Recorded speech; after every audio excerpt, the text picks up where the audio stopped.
Hi, everyone, and welcome to our self-care and wellness skills workshop. In case you didn't know, the Wellness Center works off the Pathways to Care model, and part of that model includes workshops. These workshops are intended to be educational, engaging, and share skills that you can use in your day-to-day life. Today, we're going to talk about the dimensions of wellness and the wellness spectrum. We're going to talk about self-care and its importance, and how to manage stress and anxiety. That's when we'll get into the actual skills. Before we jump on in, I want everyone to take a second to check in with themselves and note what is one thing you can do right now to feel 1% better. It could be taking a sip of water, taking a deep breath, moving somewhere more comfortable, whatever it might be, take a second to do it. When we think about health and wellness, we want to think about it as a spectrum. On the left-hand side, we are thriving, things are going well, and as we get further along to the right side, you might be experiencing some crisis or distress. It's important to note that with the spectrum, we all will exist on this continuum at some point. We might tend to stay on the thriving side, and we might tend to stay on the more crisis or distress side. And again, it's important to know that this will fluctuate, this can change, and the supports and things that we can use might differ as well. For thriving and periodic stress, so think day to day, you've got an exam coming up, those sorts of things can be really great time to use self-care and social support. And when we notice that our day-to-day life is being impacted by how we're feeling, or we're in a state of crisis or high distress, that might be a time to seek professional care. We understand that both of these things, both self-care, social support, and professional care, can coexist. We understand that if you are thriving and things are going well, you still might seek professional care, and vice versa. If you're in crisis, you might be taking care of yourself. We encourage you to be doing that during times of crisis, and also seeking social support. So while this continuum does exist, it's important to know that we ebb and flow along it at every stage of life. Now we're going to take a second to look at each of these spots on the continuum to see what it can look like. And before we jump into that, it's important to note that these lists are not exhaustive. You might be doing really well and experiencing something that is in the impaired daily functioning section, and that's okay. Again, it's a little fluid. Thriving can look like being physically and socially active to whatever degree feels most comfortable for you. Productivity, energetic, healthy sleep patterns, you're using healthy coping skills, you're feeling confident in yourself and your abilities, you might be finding meaning and success, you're more comfortable with others, whether you're introverted or extroverted, and you're experiencing consistent performance in different areas of life. Periodic stress can look like you're feeling a little stressed or worried here and there, you're being forgetful, having difficulty relaxing, finding it hard to wind down at night. You might be experiencing some sadness or nervousness, might be procrastinating a little bit more than you usually do. You've had decreased social activity, so again, whatever your norm is, it's a little bit less than that. You might experience low energy and just have occasional dips in your day-to-day functioning. We all have days where we're not feeling our best. Impaired daily functioning can look like feeling irritable, you're really fatigued, you've got lingering sadness or other emotions that are kind of sticking around for more than they typically do. You're experiencing some restlessness, significantly troubled sleep, decreased performance. You might have increased anxiety or even starting to feel panicky. You might be experiencing some withdrawal or a decreased immunity. So if you think of after finals, you might feel great, and then the next day you wake up and you're sick because your body has gone through a stressful period. And finally, crisis or distress can look like impaired judgment, high level of anxiety. You might be more aggressive, withdrawn, that fatigue that just kind of sticks around. You might be having panic attacks regularly. Severe depression or anxiety can fall in this category. You might experience damaged relationships because of how you're functioning or how you are showing up in different areas of life. You might start abusing substances or increase your substance use. And most importantly, you might be experiencing suicidal thoughts or behaviors. So it's really important to know that you are not alone In this, the Wellness Center is open 8:30 to 4:30 Monday through Friday, and we have urgent walk-in appointments available throughout the day. So if you ever need to come talk to a counselor, we are open. After hours, you can call Campus Safety and get connected with our on-call counselor and get the support you need. So now that we're more familiar with the continuum or the spectrum of wellness, let's talk about the different dimensions of wellness. On this slide, you'll see that there are 8 key dimensions of wellness, and it's important to note that there are certain elements on here that might not be important to you, and that's okay. It's really important to consider and determine which dimensions of wellness are most important for you. So physical is things like sleep, diet, nutrition, physical activity. Social is developing a sense of connection, belonging, using your support system. Spiritual can be related to religion or any other spiritual practices that give you a sense of purpose or meaning in your life. Financial is thinking about money, what you're working towards financially, how comfortable you are, and all of those things. Occupational is how satisfied are you and how enriched do you feel in the work that you're doing. Environmental looks like occupying an environment that feels safe and comfortable and supportive to your well-being.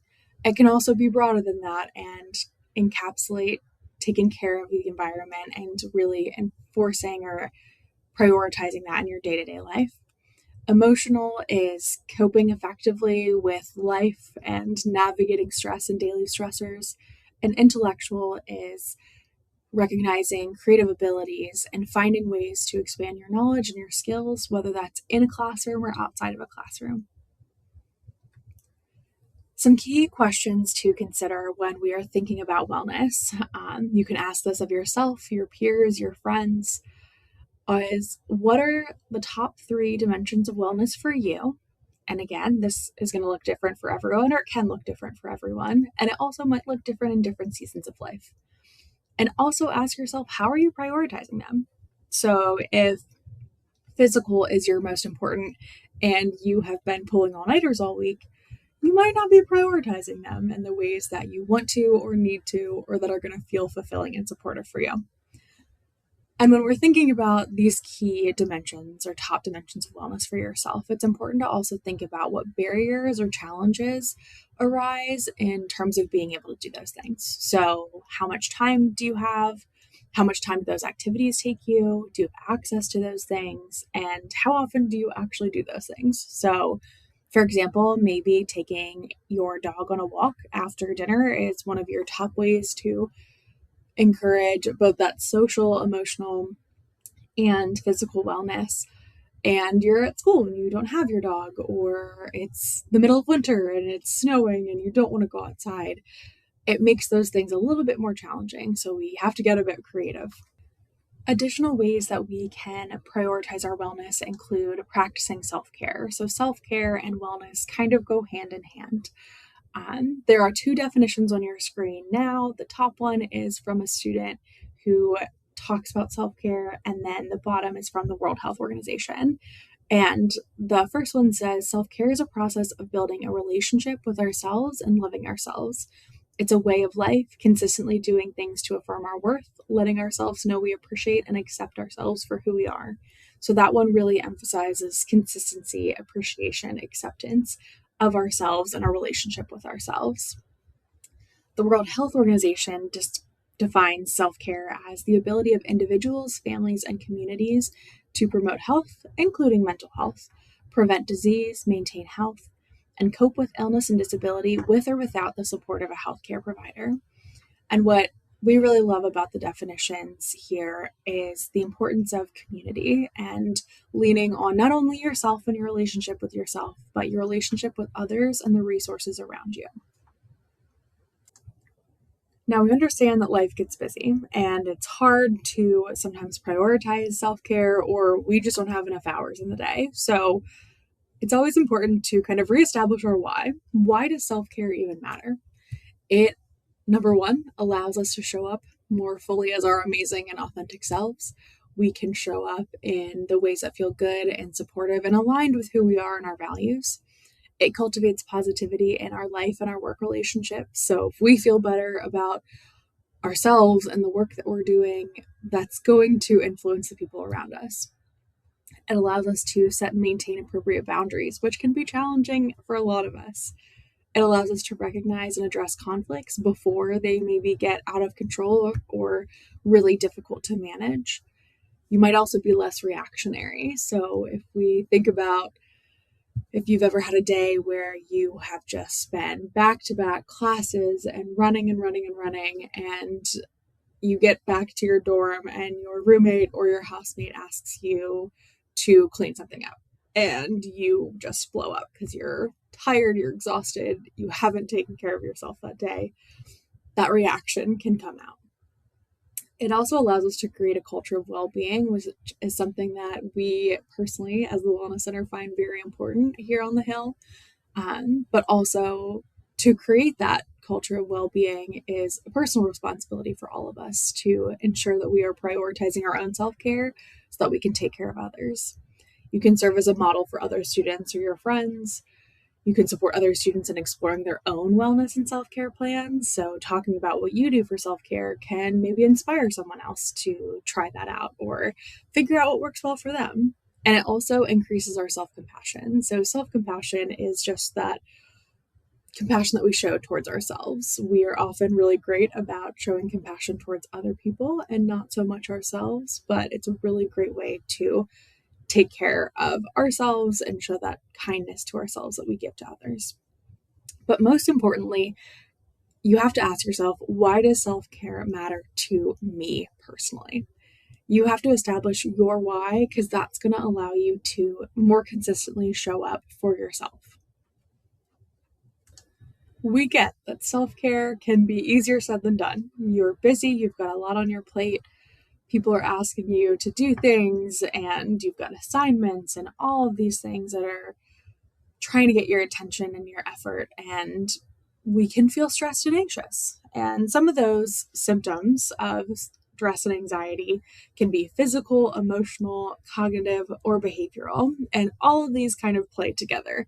So you have to understand what signs and symptoms might show up for you, and they might be different than your friend. So physical symptoms can include fatigue, headache, tight muscles, skin irritation, frequent infections. So again, if you're getting sick consistently, you might find that your breathing is constricted. You feel it really physically. And for some people, that's when they notice that they're stressed or anxious, is they feel it on their body. They're not even consciously aware of that feeling of stress and anxiety in their mind, but they feel it physically. Emotional symptoms can look like loss of confidence, apprehension, indifference, depression, irritability, or just that general feeling of nervousness. Cognitive, so our thoughts can include worrying or racing thoughts, indecision, negativity, foggy thinking, so that brain fog, that uncertainty can show up.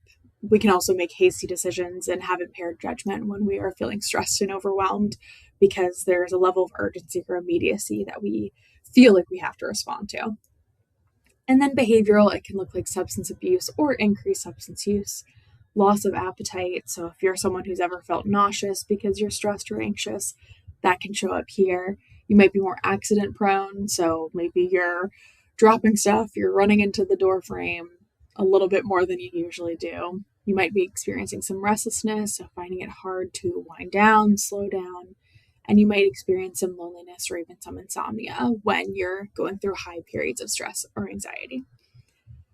It's important to note here that all of these things are normal, typical responses to stress and anxiety. We'll all experience different versions of this at different points throughout our lives, as with most things. But it's important to understand what is your norm and what consistently shows up for you when you're stressed and anxious, and that can help inform what you do about it. So, what can we do about it? This is where we're going to talk a little bit about the skills, and this is very much a take what you need, leave what you don't, figure out what works best for you in your day-to-day life, and experiment. And know that self-care looks different for different seasons, different time periods of the semester even. It's just important that you're prioritizing self-care in some way. So first, when we are in that high stress or anxiety or any real big emotion, we want to get back to the basics. So let's check in on sleep, water, how much have we eaten, have we gone outside? And even when it's cold out, it's really important to get some sunshine, take a breath of fresh air outside. You can connect with someone, whether that's over text or preferably in person if possible, and do something that you enjoy. Do something that fills your cup up when you're in the midst of all the stress and chaos. And I know it can be really hard when you're in a high stress period, it's finals week, to even consider slowing down and prioritizing some of these things. But I can guarantee you'll feel, even if it's just a little bit better, when you do some of this. Some specific skills include things called grounding exercises, and grounding exercises really help us get back into the present moment, because when we're feeling stressed or anxious, we tend to be very future oriented, or we're worried about something that's happening, or we regret something that we said in the past. And grounding just helps us get to the present moment. It also helps us get through that intensity of different feelings. So if we think of emotions or feelings as waves, they get really, really intense, they peak, and then they come back down. So grounding exercises can help us get through that peak. So one section is using your senses. So taking a hot or cold shower, picking a grounding object, something that just feels comforting, that helps bring you back to the present moment, or a happy, positive memory. Finding a familiar scent, whether that's your laundry detergent, lotion, whatever it might be. And something as simple as wearing something comfy. So putting on your favorite sweatshirt or t-shirt or whatever it might be can be a really great way to bring yourself back to the present and ground. Using observation, so you can go outside, just notice what's happening around you, look around. You can also do this indoors as well. You can describe the room. So the room has white walls, green carpet, whatever it might be, can be a way to just, again, bring us back to the present. You can notice and draw different patterns that you're seeing, or find colors. So if you take a second right now and look around your space, see how many things that you can find that are blue. And again, you can do that with all the different colors. And that could be a great way to just shift our focus just a little bit, even if it's temporary. And then using distraction. So this one can be tricky because we don't want to distract too much and ignore some of these feelings or emotions, but it can be so helpful when we're getting through that intensity. So you can refocus your brain on counting. So counting by 7s, 5, whatever interval feels best or makes the most sense for you. It's just shifting your thoughts, shifting your focus from something that's not anxiety inducing. You can choose a category and name as many things as you can. This is a really great one to do with another person too. So if you select the category animal, the two of you go back and forth, or you do it by yourself, of naming all the animals that you think of and that you can until you run out. And then lastly, using your body. So physically lying on the floor can be a really great option. That floor time is actually so helpful for us and our nervous systems. You can tap your feet or your fingers to a rhythm. You can just notice your feet on the floor, notice the chair or the bed or whatever's beneath you, supporting you.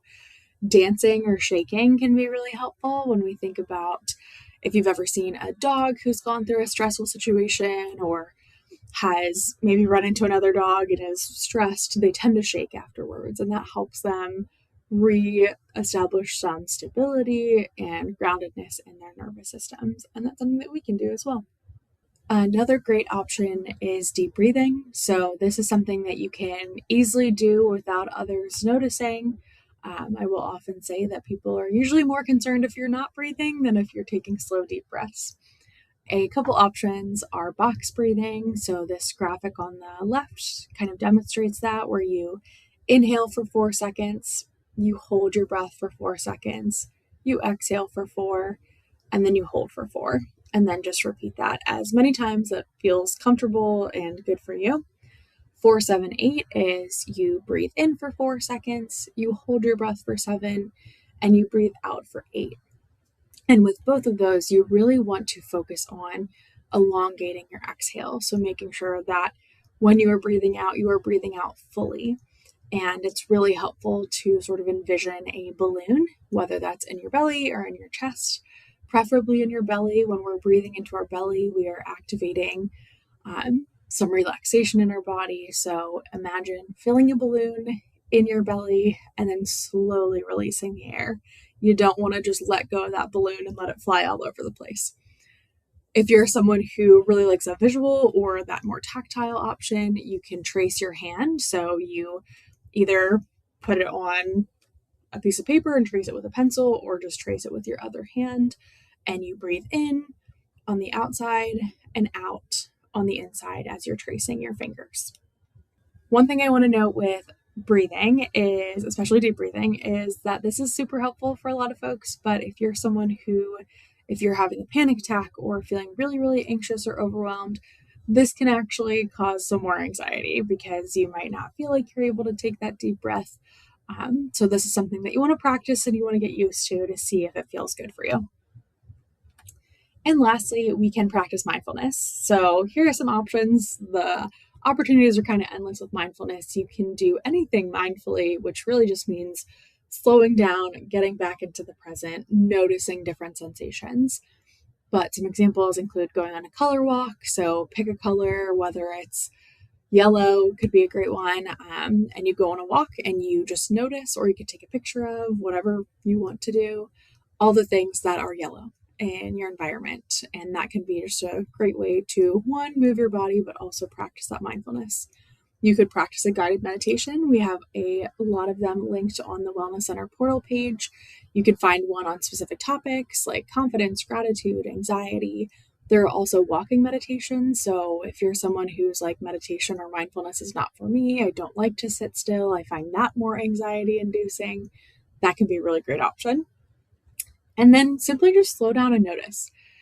Simple, not easy. So notice, what sensations are you feeling or experiencing in your body? Are you hungry maybe and you didn't realize it until just this moment? Are you thirsty? Do you need to go to the bathroom? What sounds do you hear? And what do you see in your environment? Do you see a comforting item, a picture of a loved one or a pet, something that brings a sense of joy or peace or just relaxation? And if you're interested in learning more, we have lots of self-led resources on our portal page, or you can schedule an appointment with a counselor. You can schedule online through the Wellness Center portal. You can give us a call or email us at wellness@mcdaniel.edu.